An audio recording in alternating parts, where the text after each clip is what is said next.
तुम्हारा मुख आज कांतिहीन क्यों है? ओहो, द्वारिका में इतने दिन रहकर आए हो तो द्वारिका में सब कुछ कुशल से तो है। हमारे प्यारे प्रभु अपने परिकर साथ प्रसन्न हैं। सांब, प्रद्युम्न आदि सभी यदुवंशी आनंद पूर्वक तो हैं। जब एक एक से सबकी कुशलता के प्रश्न करने लगे, प्रारंभ किए, तो अर्जुन महाराज युधिष्ठिर के चरणों में तुरंत गिर पड़े। वची तो हम महाराज हरिणा बंधुरोपिणा ये न मे अहमतम तेजो देव परम महत। भैया, हम अपने प्यारे प्रभु के सानिध्य से वंचित हो गए। एक एक प्रसंगों का अर्जुन स्मरण करने लगे, जिन प्रभु की कृपा से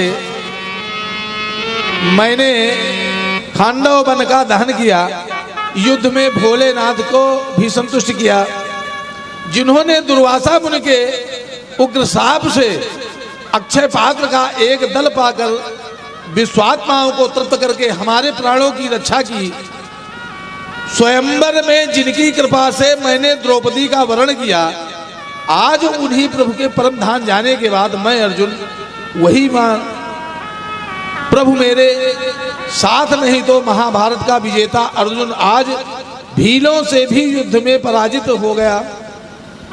आज मुझे समझ में आया कि मेरा बल पराक्रम जो भी कुछ था वह प्रभु का ही था, मैं तो केवल एक निमित्त था।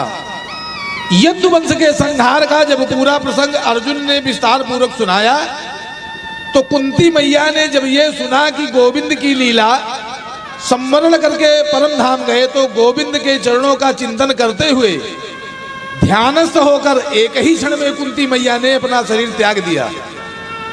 ऐसे प्रेमी या तो रामावतार में श्री दशरथ जी हुए या कृष्णावतार में भगवती कुंती, जिन्हें प्रभु के वियोग को क्षण भर भी सहा नहीं सके। पांडव भी तुरंत द्रौपदी जी को साथ लेकर परीक्षित को सत्ता का भार सौंपकर स्वर्गारोहण करते, हिमालय यात्रा करते करते अंत में परम धाम को प्राप्त हो गए। उधर महाराजा परीक्षित ने अपनी सत्ता को संभाला। एक बार फिर विचार आया कि चलकर प्रजा की व्यवस्था का निरीक्षण करें। अपने बुजुर्ग अनुभवी मंत्रियों को साथ में लेकर महाराजा परीक्षित निकल पड़े।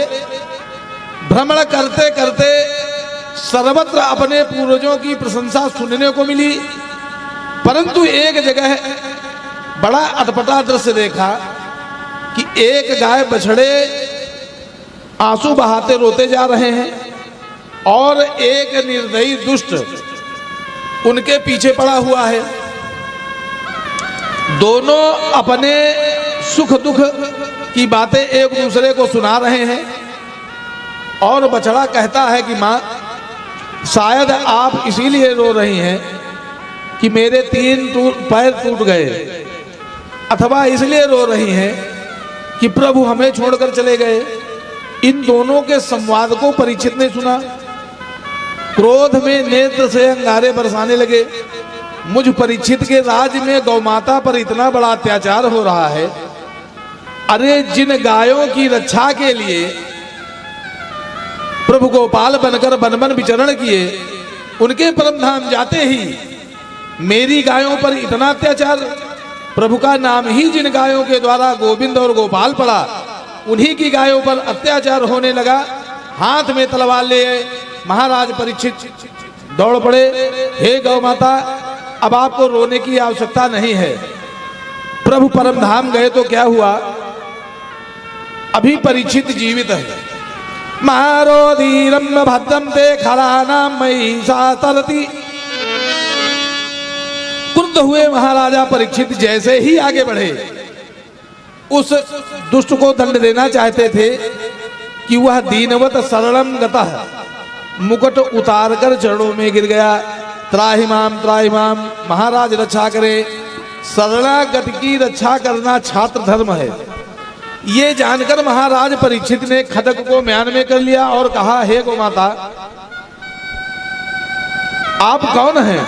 मैं जान गया, आप साधारण गाय बछड़े तो हो ही नहीं सकते। आपके संवाद को सुनकर मैं ही समझ गया कि ये वृषभ आप कौन हैं, क्योंकि आपके तो 3 पैर टूटे हुए, तुम्हारी ये दुर्दशा किसने की, मुझे बताओ, निसंकोच निर्भीक होकर बताओ। बछड़ा बोल पड़ा, महाराज, मैं अपने दुख का हेतु किसे मानूं? कुछ लोग कहते हैं कि भाई जैसा कर्म करोगे वैसा फल मिलेगा, कर्म ही सुख दुख का कारण है। कुछ लोग कहते हैं कि भाई ईश्वर की इच्छा के बिना पत्ता भी नहीं हिलता, भगवत इच्छा से सब कुछ होता है। कुछ लोग कहते हैं कि गति है, अनुकूल ग्रह आ जाए तो बड़ा आनंद आता है, प्रतिकूल पड़ जाए तो बड़े बड़े महापुरुषों को भी कष्ट उठाना पड़ता है। इसलिए भाई मेरी समझ में नहीं आता और मुझे नहीं लगता कि मैं अपने दुख का किसी को दोष दूं, अतः मैं अपनी उस दुर्दशा का दोषी किसी को नहीं मानता।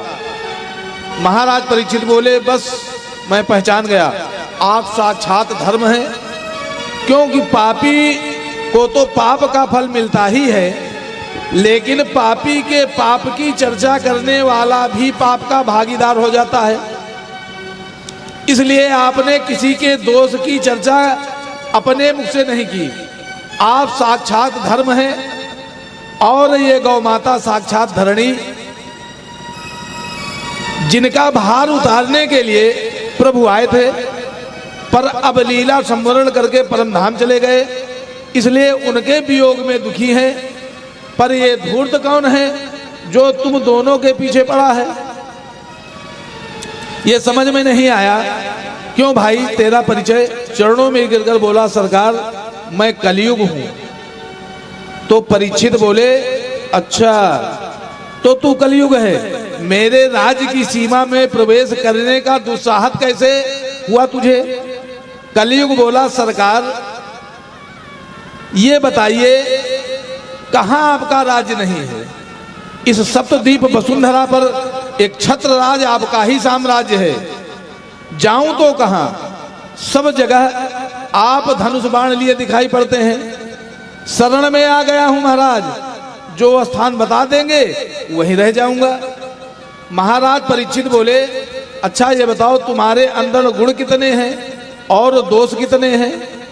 कलयुग बोला, महाराज दोषों का तो भंडार हूं मैं, पर गुण सिर्फ एक है, यत् फलम नास्ति तपसा न योगेन समाधिना तत् फलम लभते सम्यक् कलौ केशव कीर्तिनाथ। कलयुग में इससे सरल साधन कोई संभव नहीं है, केवल हरिनाम संकीर्तन मात्र से जीव भवसागर को बड़ी सहजता पूर्वक पार कर सकता है।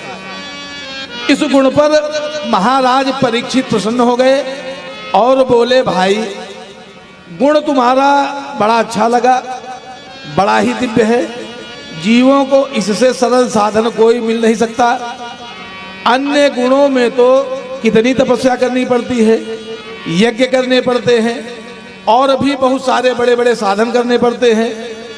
कलयुग में तो बैठे बैठे जीभ हिलाओ, प्रभु के नाम का आश्रय लेकर पार हो जाओ। रीझ गए महाराज परीक्षित, भाई तब तो हम तुम्हें रहने का स्थान देंगे, जाओ 4 कमरे दिए। दूतम बानम स्त्रिया सूना यथा धर्म चतुर्वधि, जहां जुआ खेला जाए, जहां मदिरा पान हो, जहां लंपट पुरुष रहते हो, जहां पर जीव जंतुओं की हिंसा होती हो। कलयुग गिड़गिड़ाता हुआ बोला, महाराज परिवार बहुत बड़ा है, 4 कमरों में गुजारा होने वाला नहीं है। आपने जैसी शकल देखी वैसे ही कमरे दे दिए हमें। अरे कम से कम एक गुण मेरा आपको बहुत पसंद आया, तो क्या एक बढ़िया सा कमरा नहीं मिलेगा? बढ़िया सा कमरा मिल जाए बस। अच्छा तो बोलो कौन सा स्थान और चाहते हो? कलयुग बोले महाराज केवल स्वर्ण में निवास और मिल जाता तो अपना काम चल जाता। पुनश्च याचमानाया जातरोप मदा प्रभु। स्वर्ण में निवास मांगा तो महाराज परीक्षित चूंकि प्रसन्न थे, गुण पर रीझे हुए थे, इसलिए तुरंत कह दिया अच्छा जाओ, हमने तुम्हें स्वर्ण में भी निवास दिया। अब एक शंका होती है कि एक और प्रथम स्कंध में सूत जी महाराज कह रहे हैं कि महाराज परीक्षित ने कलयुग को स्वर्ण में निवास दिया, पर दूसरी ओर भागवत के 11 स्कंद में विभूति योग का वर्णन करते हुए उद्धव से भगवान स्वयं कहते हैं कि धातु नामास्मि कांचनम। हे उद्धव, स्वर्ण धातु मेरा ही स्वरूप है, उसमें मेरा निवास है। अब लो भागवत में ही लिखा है कि स्वर्ण में कलयुग का निवास है और भागवत में ही भगवान कह रहे हैं कि मेरा निवास है।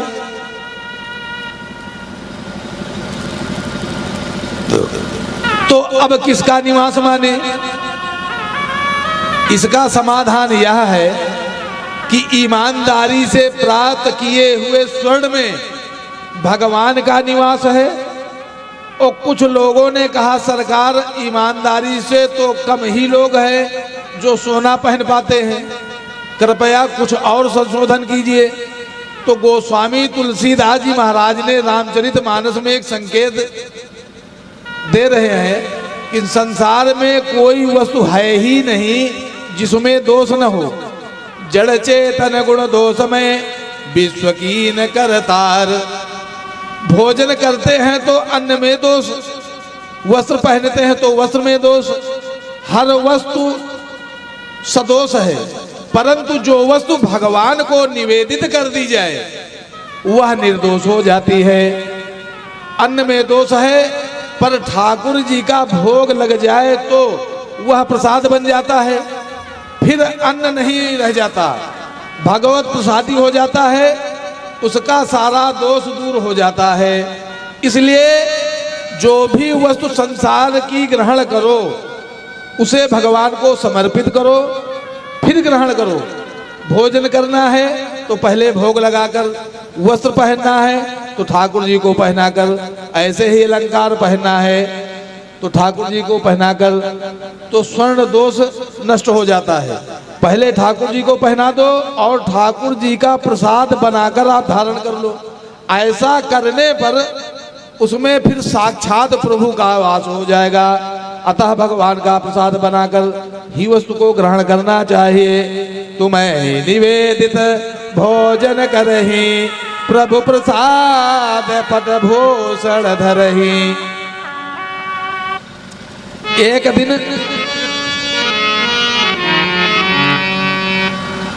आप लोगों ने देखा होगा कि अपने यहाँ सत्यनारायण भगवान की कथा होती है, उसमें भी जो आचार्य आपके यहाँ आता है तो एक प्रसंग उसमें भी है कलयुग का कि भगवंत कथा न रुचेगी जिन्हें, नहीं शास्त्र की बात पे ध्यान धरेंगे और पढ़ के अंग्रेजी कहाएंगे साहब और होटल में मदपान करेंगे और कर खंडन तीरथ मंदिर का नहीं पुण्य कथा अरुदान करेंगे और कवि चंचल तीय पराई चाहे घर की घरनी गनमान करेंगे। ओ अबला तन देखी जवान सभी निज मात पिता को नहीं वो चाहेंगे, और सब झूठ है पूजा विधान यो मंत्र, परस्पर सब बात यही वो कहेंगे। कलयुग में इस चीज का प्रभाव होगा कि भगवंत कथा न रुचेगी जिन्हें। भगवान की कथा किनको नहीं अच्छी लगेगी? जिनके बच्चे इंग्लिश मीडियम स्कूल में पढ़ रहे हैं। आपके बच्चे इंग्लिश मीडियम स्कूल में पढ़े, अच्छी बात है, लेकिन आप उनको अपने घर में संस्कार दीजिए। इंग्लिश मीडियम स्कूलों में बच्चों को रोका जाता कि टीका मत लगाइए, कलावा मत बांधिए। ये इंग्लिश मीडियम की देन है, कलयुग का प्रभाव। तो भगवंत कथा न रुचेगी जिन्हें।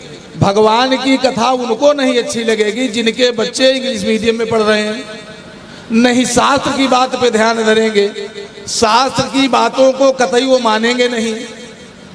और पढ़ के अंग्रेजी कहाएंगे साहब, होटल में मदपान करेंगे। अंग्रेजी मीडियम में पढ़ने के बाद उनके नाम के आगे साहब शब्द लग जाएगा। जब साहब शब्द लग जाएगा तब उनको घर का दाल चावल फिर नहीं अच्छा लगेगा। फिर क्या अच्छा लगेगा? चाट चाउमीन बर्गर वेग चली गया है, मुंह नोच। ई चीजन का भी उपयोग करी है, तो जैसा खाएंगे वैसा उनका मन होगा। आगे करी खंडन तीर्थ मंदिर का, आगे चल करके वही बच्चे तीर्थ मंदिर पूजा पाठ भागवत कथा का दुरुपयोग करेंगे कि ये पूजा पाठ कुछ नहीं, ढकोसला है सब, केवल कंप्यूटर की बात को मानेंगे। नहीं पुण्य कथा और दान करेंगे, दान 1 रुपया नहीं देंगे, ऑर्केस्ट्रा होगा उसमें 2000 दे देंगे। आगे ओ अबला तन देखी जवान सभी, निज मात पिता को नहीं वो चाहेंगे। अबला, कलयुग में अबला जानना बहुत जरूरी है। अबला स्त्री को कहते हैं, यही सब लोग कहते हैं, लेकिन नहीं। अबला उस स्त्री को कहते हैं जिसका स्थान घर में सबसे नीचे हो। जिसे घर में सास है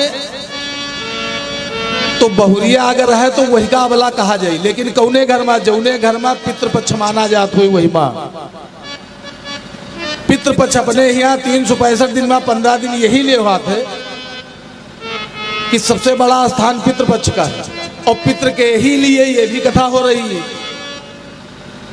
तो जहां पितृ का स्थान है, जब आपका लड़का बाहर से कमा करके आएगा तो पहले जो धन लाएगा वो पिता को देगा, फिर लुका छिपा के माता जी को देगा, फिर भाई बहन को देगा।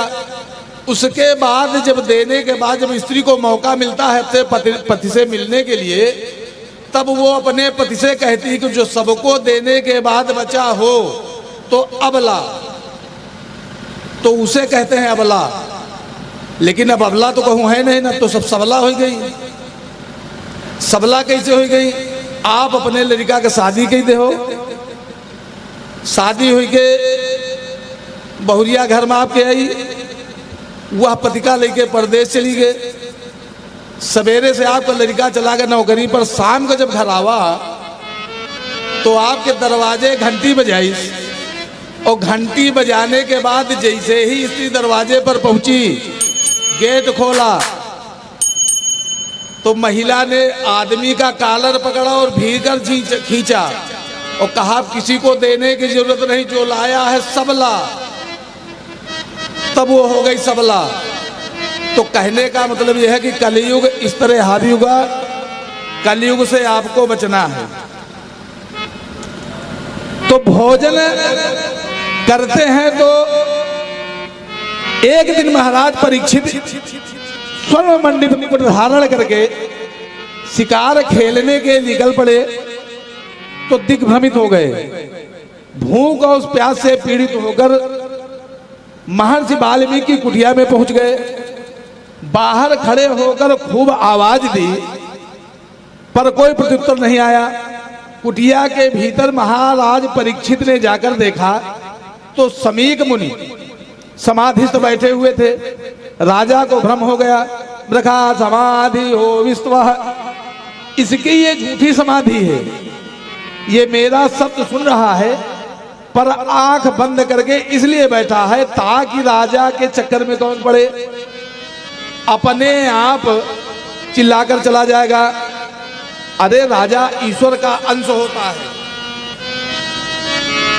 देखता हूं असली है कि नकली। एक मरा हुआ सर्प दिखाई पड़ा तो धनुष कोटि से उठाकर महात्मा के गले में लपेट दिया, पर महात्मा जी भी असली और नकली समाधि है, उन पर कोई अंतर नहीं पड़ा। महाराज परीक्षित तो चले गए। संत को समझने में भूल हो जाए तो परिणाम बहुत भयानक होता है। कहीं असली को